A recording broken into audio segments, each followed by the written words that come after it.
All right, Steph, I absolutely adore you. And I think after playing with you at Worlds, I've got like a new appreciation and love for you. So awesome to have you. Thank you for being here. Thanks for having me. I feel like the feelings are mutual. No, it was beautiful. It was just such an awesome experience to play alongside you, and I think too because I remember being with the Capitals when you were so young and knowing like back then that you were going to be something amazing, but seeing the way that you flourished, you could never have imagined that you'd be so amazing as a player, but as a person too. So thank you for jumping on. No, thank you. Um, Righto, we're just gonna start with some basics here. Why did you get involved in basketball? What age and where? Yeah, I guess I would have started playing under 10, so maybe like 7 or 8. I grew up in a smaller country town. All my friends were playing, and I just, wanted to play with my friends. I loved sport. I loved doing athletic things, and I guess that's why I started. Yeah. So, country SA. Yeah, country SA, Kadina, couple hours out of the city. Yeah. And so you hit the road to Canberra fairly young. How old were you when you went to the COE, or was it the AIS then? My first year there, it was still the AIS, and then it changed. I didn't go, I went when I was 17, which is actually a little bit older than a lot of the girls go at 15, 16, but I finished school first in SA and then went over, it was good. I was a full-time basketballer because I'd finished high school. So I just trained like my ass off 5 hours a day, probably more some days. I just frothed being in that environment and having that accessibility to the coaches all the time. Yeah. So was that your decision to go later, or was it your parents' decision to hold you back a couple of years? Or It was a mixed. I wanted to go younger.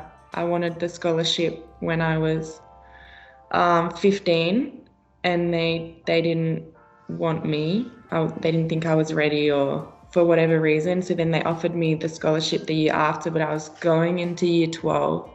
It's a big move to make going into your final year of high school. So I think it was kind of mutual. Me and my parents probably made it together to just stay and finish school first. have you studied? Have you gone to university or? I tried. I did. First year out of high school, I did a year of commerce or like part time.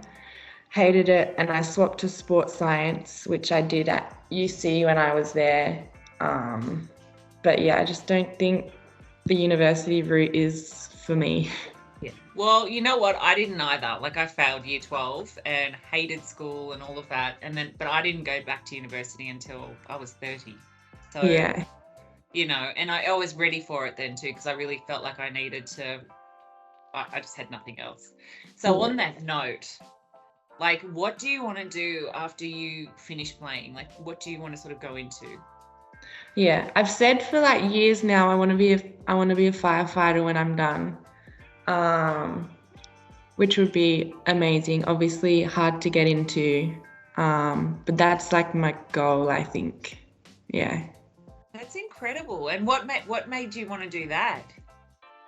I guess A, like something kind of active. I like being fit and active in the lifestyle. B, helping people, I guess. And using my skills, my body in another way to help other people. Yeah. That's awesome. Okay, well, let's go back to basketball. Um, what traits in a coach have you admired along the way? Like what things do you find a good coach embodies?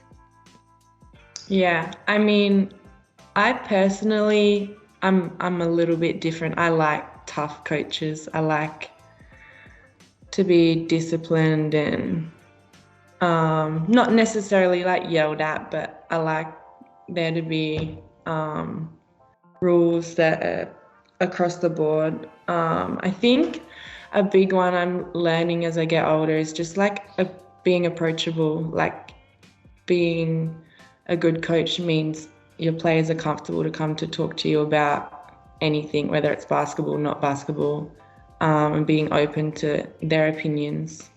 Um, that's probably the biggest one for me. And then obviously, personal skill development, I think, is big. Obviously, you want to work a lot on the team and the team winning, but also some individual attention along the way is nice. Yeah. I think, do you find that like having a really tough sort of coach and then having that skill set to, be able to go and communicate with players and develop those relationships? So it's sometimes hard to find a coach that Yeah. embodies all of those things. So I get that. And I actually really like those traits too in coaches. I like really tough coaches who demand excellence every single Yeah. play. Yeah. There's not many of them around anymore. Yeah. Yeah, no. And it's a fine line between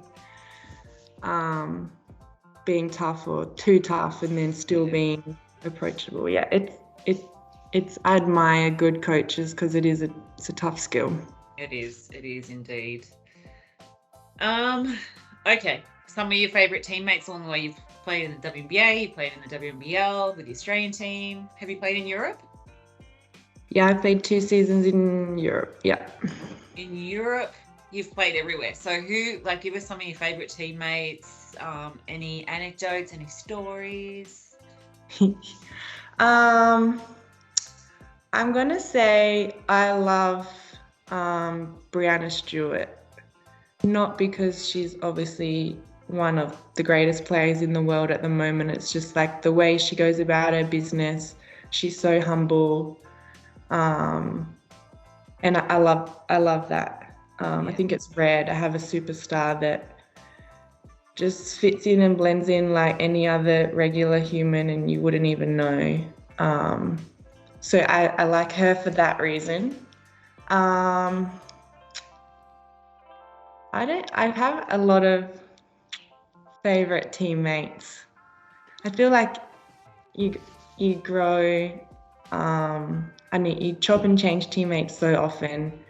Your friendships are changing all the time as basketballers. It's a weird dynamic. Yeah, I have a good friend I played with in Poland that I still keep in touch with. And then all the Aussie girls. Like how can you name just one? Yeah. Yeah, it's hard. Well, you've played with the GOAT, in my opinion. Two of the GOATs. So, yeah, Stewie, obviously, but Sue Bird as a point guard. How has the last few years been playing alongside her, and what sort of things have you learned from her? Yeah, she's by far the best point guard I've ever played with. Like, her brain just never stops. She's obviously very skilled as a player, but for me, it's the way she leads and it's her knowledge that she shares with her teammates. But she puts a lot of effort into that. She goes home and she watches film, she watches the other team, she thinks about what plays we're going to be running this game. And I never really realized until I played with her, how much effort she actually put into being that great. You know what I mean? I guess I just thought it came more naturally, but she works hard to be at the top of her game, and it's impressive. Yeah, she's pretty special. I think for me, just being over there in America and it's a totally different basketball culture. They love basketball. So if it's not the WNBA, it's the NBA. If it's not the NBA, it's college. It's just watching basketball all the time. It doesn't matter if it's female or male. And I didn't understand that because I'm the sort of person that's show me game tape. Yeah. Yes, what's a scout? Yeah, I'm the same.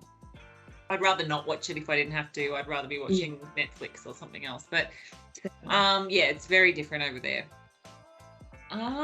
Okay, let's move on to greatest achievements in your career so far to date. I guess my 2 World Cup medals, the silver one in 2018 and the bronze one just recently, will be two of my favorite memories. And then I guess WNBL MVP was a big achievement for me as well, but still chasing that championship at this WNBL and WNBA level for sure. Yeah, they're not easy. I mean, they're not easy to come by, you know. Yeah. It's funny, in America, I think we had a championship in 2004 and people had sort of told us to, you know, keep winning. They're not easy to win. Like everything has to align, all the stars have to align, you know. But that's another story. Okay, how important has your family been along the way, like for in your journey? Have they been really important in I guess just supporting you and all the things that you sort of need off court? Yeah, 100%. I mean, I wouldn't be where I am today without them.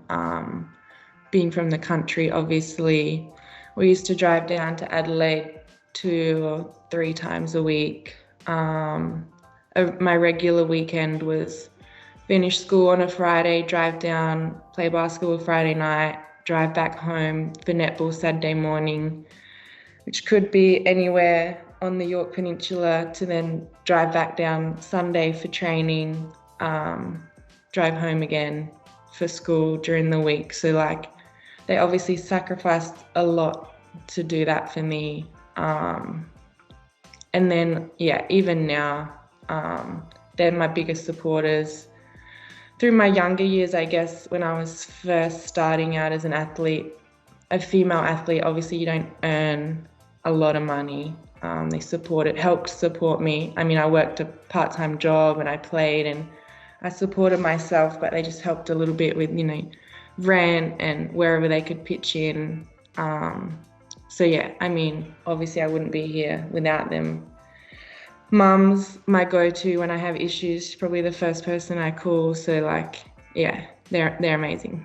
Yeah, I hear that. Female mentors along the way, people that you've looked up to, could be coaches, anyone.